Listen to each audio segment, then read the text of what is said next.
30 ವರ್ಷಗಳ ನಂತರ ಮದುವೆಯಾಗದಿರಲು ಕಾರಣಗಳು. ಹಿಂದಿನ ದಿನಗಳಲ್ಲಿ ಬಾಲ್ಯ ವಿವಾಹಗಳು ನಡೆಯುತ್ತಿದ್ದವು. ಆದರೆ 18ನೇ ವಯಸ್ಸಿಗೆ ಮದುವೆ ಮಾಡಬೇಕೆಂಬ ನಿಯಮವಿದ್ದು, 18ನೇ ವಯಸ್ಸಿಗೆ ಹುಡುಗಿ ಮತ್ತು ಹುಡುಗನಿಗೆ ಮದುವೆ ಮಾಡಲು ಪೋಷಕರು ಯೋಚಿಸಿದ್ದರು. ಆದರೆ ಈಗಿನ ಪೀಳಿಗೆ ಬದಲಾಗಿದೆ. ಅನೇಕ ಜನರು ಹೆಚ್ಚು ಕಾಲ ಮದುವೆಯಾಗುತ್ತಿದ್ದಾರೆ. 30 ದಾಟಿ 40 ದಾಟಿದ ಮೇಲೆ ಹೀಗೆ ಮದುವೆಯಾಗುತ್ತಿದ್ದಾರೆ. ಇದಕ್ಕೆ ಹಲವು ಕಾರಣಗಳಿವೆ. ಕೆಲವು ಸಾಮಾನ್ಯ ಕಾರಣಗಳಿವೆ. ಈ ಕಾರಣದಿಂದಾಗಿ ಪುರುಷರು ಮತ್ತು ಮಹಿಳೆಯರು ಇಬ್ಬರೂ ತಡವಾಗಿ ಮದುವೆಯಾಗುತ್ತಿದ್ದಾರೆ.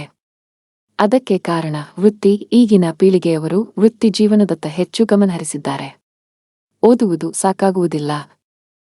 ಈಗಿನ ಸ್ಪರ್ಧಾತ್ಮಕ ಜಗತ್ತಿನಲ್ಲಿ ಸೆಟಲ್ ಆದ ನಂತರ ಮದುವೆಯಾಗುವ ಉದ್ದೇಶದಿಂದ ಒಳ್ಳೆ ಕೆಲಸ, ಸ್ಥಾನಮಾನ ಸಿಗುವವರೆಗೂ ಕಾಯುತ್ತಿದ್ದಾರೆ.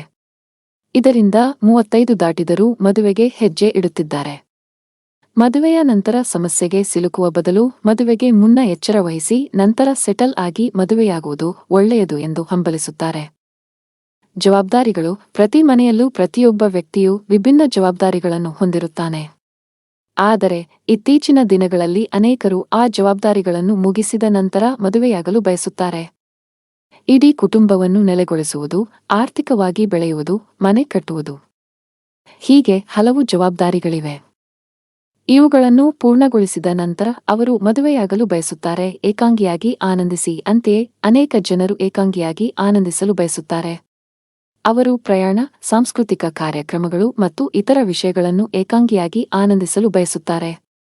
ಹಾಗಾಗಿ ತಡವಾಗಿ ಮದುವೆಯಾಗುತ್ತಿದ್ದಾರೆ. ಇದರ ಜೊತೆಗೆ ದೈಹಿಕವಾಗಿ ಮತ್ತು ಮಾನಸಿಕವಾಗಿ ಮದುವೆಗೆ ಸಿದ್ಧರಿಲ್ಲದ ಕಾರಣ ಅನೇಕರು ತಡವಾಗಿ ಮದುವೆಯಾಗುತ್ತಾರೆ. ಸರಿಯಾದ ಸಂಗಾತಿ, ಹಾಗೆಯೇ ಹಿಂದಿನ ತಲೆಮಾರಿನವರಂತೆ ಹೊಂದಿಕೊಂಡು ಬದುಕಲು ಯಾರೂ ಬಯಸುವುದಿಲ್ಲ.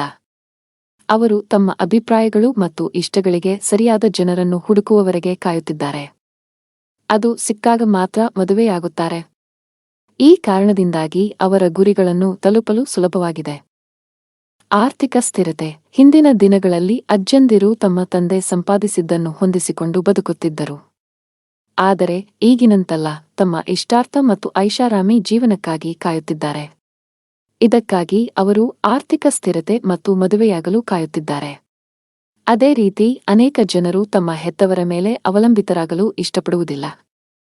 ವಿಶಿಷ್ಟವಾದ ಗುರುತನ್ನು ಪಡೆದಾಗ ಮಾತ್ರ ಅವರು ಮದುವೆಯಾಗಲು ಒಂದು ಹೆಜ್ಜೆ ಮುಂದಿಡುತ್ತಾರೆ. ಅಧ್ಯಯನ. ಕೆಲವರು ವ್ಯಾಸಂಗದ ಕಾರಣದಿಂದ ಮದುವೆಯನ್ನು ಮುಂದೂಡುತ್ತಿದ್ದಾರೆ. ಮೊದಲಿನಂತೆ ಡಿಗ್ರಿಗಳಿಗೆ ನಿಲ್ಲುವ ಬದಲು ವೃತ್ತಿಯಲ್ಲಿ ನೆಲೆಯೂರಲು ಯಾವ್ಯಾವ ವೃತ್ತಿಪರ ಸರ್ಟಿಫಿಕೇಟ್ ಬೇಕು, ಯಾವ ವಿದ್ಯಾಭ್ಯಾಸ ಬೇಕು ಎಂದು ಪರೀಕ್ಷಿಸಿ ಮದುವೆ ಮುಂದೂಡುತ್ತಿದ್ದಾರೆ. ಹಿಂದಿನ ಸಂಬಂಧ. ಕೆಲವರು ವಯಸ್ಸಿಗೆ ಬಂದಾಗ ಪ್ರೀತಿಯಲ್ಲಿ ಬಿದ್ದು ಸಂಬಂಧವನ್ನು ಮುರಿದುಕೊಳ್ಳುತ್ತಾರೆ.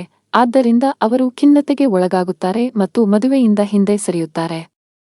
ಇದರಿಂದ ತಡವಾಗಿ ವಿವಾಹವಾಗುವ ಸಂಭವವೂ ಇದೆ. ಇದಲ್ಲದೆ ಸಂಬಂಧದ ಭಯವು ತಡವಾಗಿ ಮದುವೆಗೆ ಕಾರಣವಾಗುತ್ತದೆ. ಮದುವೆಯಾದರೆ ತಮ್ಮ ಸ್ವಾತಂತ್ರ್ಯವನ್ನು ಕಸಿದುಕೊಳ್ಳುತ್ತದೆ ಎಂದು ಅವರು ಭಯಪಡುತ್ತಾರೆ. ಎಷ್ಟೋ ಜನ ತಡವಾಗಿ ಮದುವೆಯಾಗುತ್ತಿದ್ದಾರೆ.